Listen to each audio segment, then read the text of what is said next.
Number 1 asks us to find the measure of angle ABE. So let's highlight that. So here's ABE is this angle here.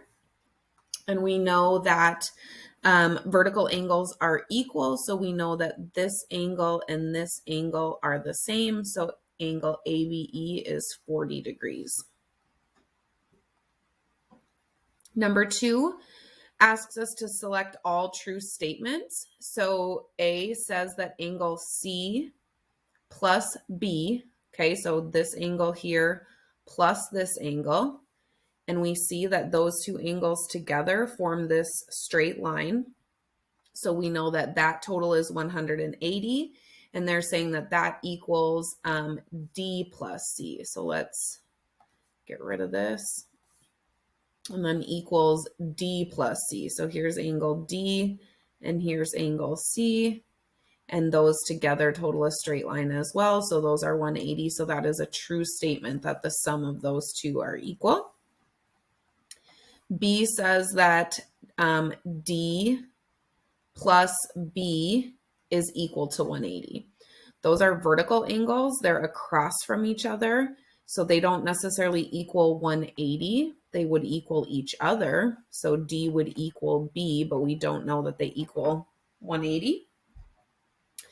Then it wants us to rotate clockwise by angle ABC. So by angle ABC, meaning we're going to want to rotate this ray down to this one. So let's do that. So rotate by angle ABC. So I rotated this side of the angle over. Then angle CBE. So angle CBE, or sorry, CBD will be the image of EBA. So did CBD land on EBA? So here's CBD and here's EBA. They are not on top of each other, so they are not images of each other. All right, let me get this out of here. Okay, so then let me put this back. So now it says rotate 180 degrees using B as the center. Is angle CBD the image of EBA? So do they land on each other? So now we're going to go 180 degrees.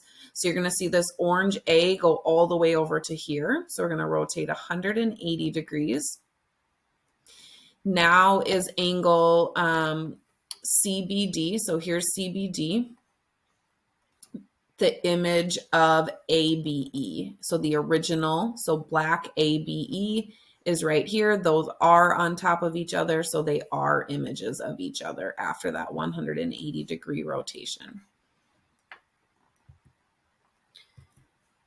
So let me get this reset.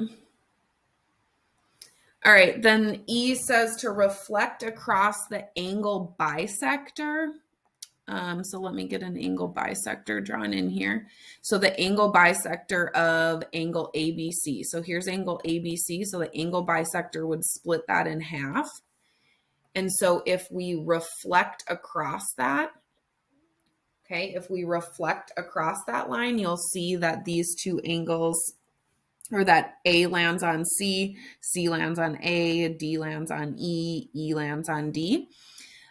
So is angle CBD the image of ABE? And those two do land on top of each other, so that's a true statement. So let's get rid of this. All right. Then the last one that we want to do is reflect across line CE. So we see CE right here. So if we reflect across that line, A will flip down to here, E will stay on the line, C will stay on the line, D will flip up. So is CBD, does that land on ABE? And they do not. So they are not images of each other. Number 3, point D is rotated 180 degrees using B as the center. Explain why D must land on ray BA. So let's draw ray BA here. So ray BA starts at B and goes this way. So how do we know that D is going to land over here? Okay, on that blue ray. So by, oops, let me get this smaller.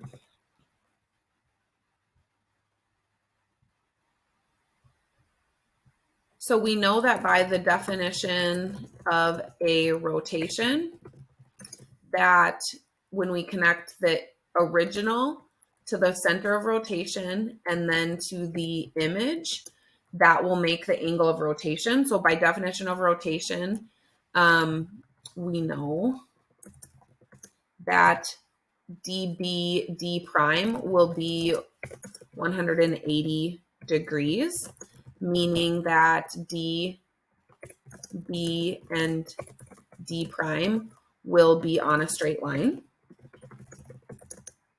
And since, and D prime will need to be on the opposite side of point B after the rotation.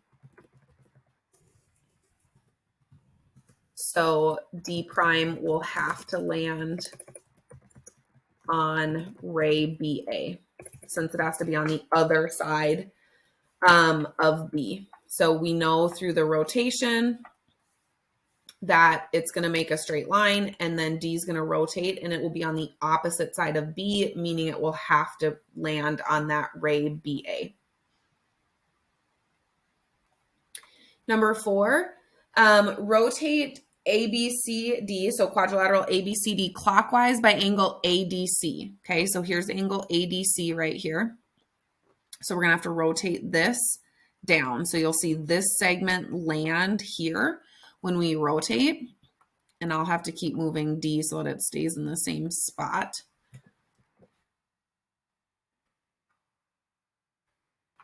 Okay, but we'll rotate until we've rotated that full angle. So we took, and you can see that we moved this side down. Now we're going to translate by directed segment DE. So we're going to take D and move it all the way over to E. And then that would be our new image. And then you can just make sure that you label the points. So this one was our A prime, D, B rotated to here. So that was B prime, and then that was C prime. Number 5, quadrilateral ABC is congruent to quadrilateral A prime, B prime, C prime, D prime. Describe a sequence of rigid motions that will take one to the next. All right, so they're not touching each other, so we're gonna have to translate. So let's translate A, B, C, D by directed segment, and I like to do alphabetical. So I'm gonna move point A to A prime by doing directed segment A prime. So this will get A to land on A prime. So once we've done that, so once we've gotten A to A prime, and let's see, I can draw this so that we can see this happening.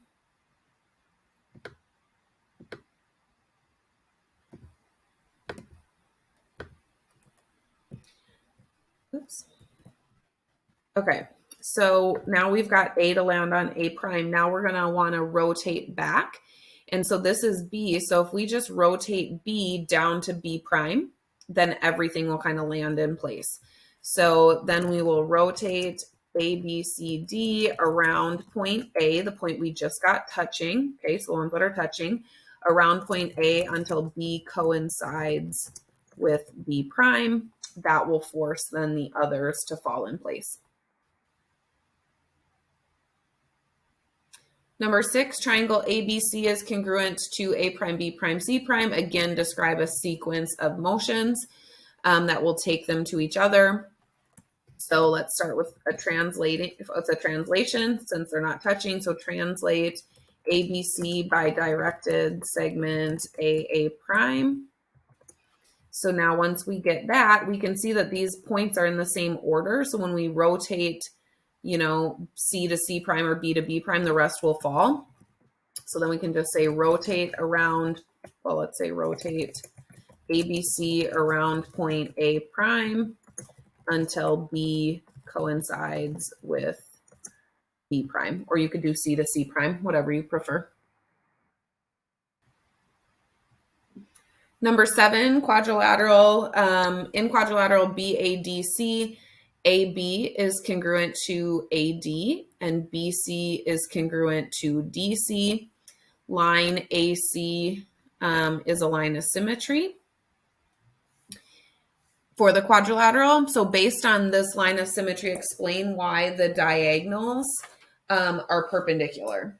So let's get that written out here.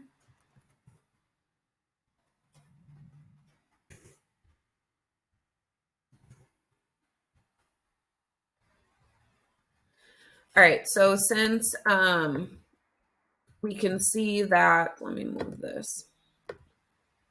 So we can see that A is equidistant from B and D, and so is C. So C is equidistant from B and D. That means that A and C are on the perpendicular bisector. So we can see that A and C are both equidistant from points B and D. Therefore, they are on the perpendicular bisector of BD, meaning BD and AC are perpendicular. Okay, so that's the answer for part A. Then B says, based on the line of symmetry, explain why the angles have the same measure. So let me change color for this answer.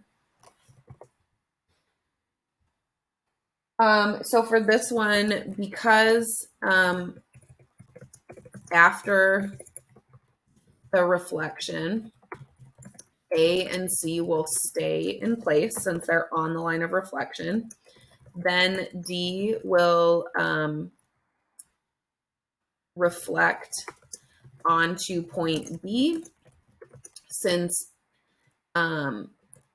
B and B are the same distance away from A. That will mean that ADC and ABC are equal. So that just means, so since D is the same distance away from A and B, that means D is just going to land right on B. And same thing over here, these two are the same length. So this will fall, D will fall right on B, and everything will fall in line since they're congruent. So those two angles have to be the same size. All right, number 8 says that we can see a sequence of translations, rotations, or sorry, select all sequences of translations, rotations, and reflections. That would take P to Q. So I've got all of the sequences down here. So let's take a look. So if we were going, and let me pull this to the front so that it doesn't keep slipping behind there. All right, so if we were going to reflect this shape over line BA, we would end up here. Then it says to translate by segment CB. So that's just kind of straight down two triangles. So if we went straight down two triangles here, okay, it would not land right on top of Q. So A is incorrect. So we'll get rid of this. All right, then B says translate by directed segment BA. So we're going to take B, move it down to A, and that's going to just move this shape here. Then reflect over line BA. So if we reflect over line BA, that is going to reflect this whole figure onto Q. So that one is going to be good. Whoops. All right, next we're going to want to rotate clockwise around point B. So we're going to want to rotate 60 degrees clockwise. So that's going to take and move that original kind of segment here 60 degrees. I can tell 60 because it's one angle of the triangle. So I took this side and moved it 60 degrees clockwise. Then translate by directed segment CB. So again, just move straight down kind of two triangles. It connects A to F kind of lines up, but the rest of it does not. So this is not good.